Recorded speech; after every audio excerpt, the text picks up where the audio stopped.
स्वगणना के बाद यूपी में शुक्रवार से जनगणना 2027 के पहले चरण की शुरुआत हो गई है। जनगणना का पहला चरण 22 मई से 20 जून 2026 तक चलेगा। इस दौरान कर्मचारी घर घर जाकर मकानों, परिवारों और वहां उपलब्ध सुविधाओं का विस्तृत ब्यौरा जुटाएंगे। देखिए रिपोर्ट।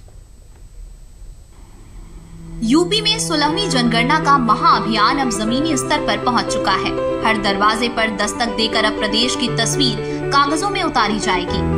स्वगणना का चरण 21 मई को समाप्त होने के बाद शुक्रवार 22 मई से जनगणना 2027 के पहले चरण की औपचारिक शुरुआत हो गई है। स्वगणना में जहां प्रदेश के लाखों नागरिकों ने बढ़ चढ़कर हिस्सा लिया, वहीं अब अगले चरण में 20 जून तक कर्मचारी घर घर जाकर मकानों, परिवारों और वहां उपलब्ध सुविधाओं का विस्तृत ब्यौरा जुटाएंगे। यूपी में जनगणना का पहला चरण 22 मई से 20 जून 2026 तक चलेगा। इस दौरान मकानों की गणना और हाउस लिस्टिंग की जाएगी। मकान सूचीकरण जनगणना प्रक्रिया का पहला और बेहद महत्वपूर्ण चरण है।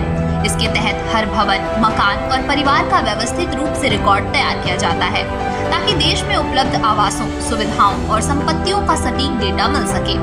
यूपी में 20 जून तक कर्मचारी घर घर जाकर जानकारी जुटाएंगे। परिवार, मकान, संपत्ति से जुड़े 33 सवालों के जवाब दर्ज करेंगे।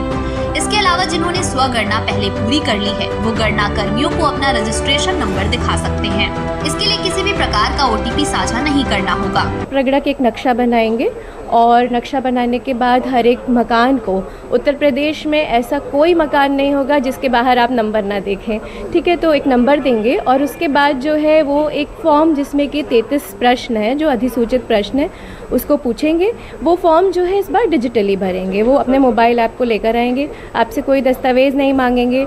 और जिन लोगों ने स्वगणना करी हुई है उनको एक ID मिली हुई है, उस ID को वो भरेंगे तो उनके पास ऑलरेडी फिल्ड आंसर आ जाएंगे। तो इस तरीके से ये पूरा काम करने के बाद हमारे सेंट्रल सर्वर पे चला जाएगा और ये कार्य 20 जून तक खत्म हो जाएगा। इस विशाल अभियान को सुचारू रूप से चलाने के लिए पूरे प्रदेश में कितने अधिकारियों और कर्मचारियों की तैनाती की गई है, आइए जानते हैं।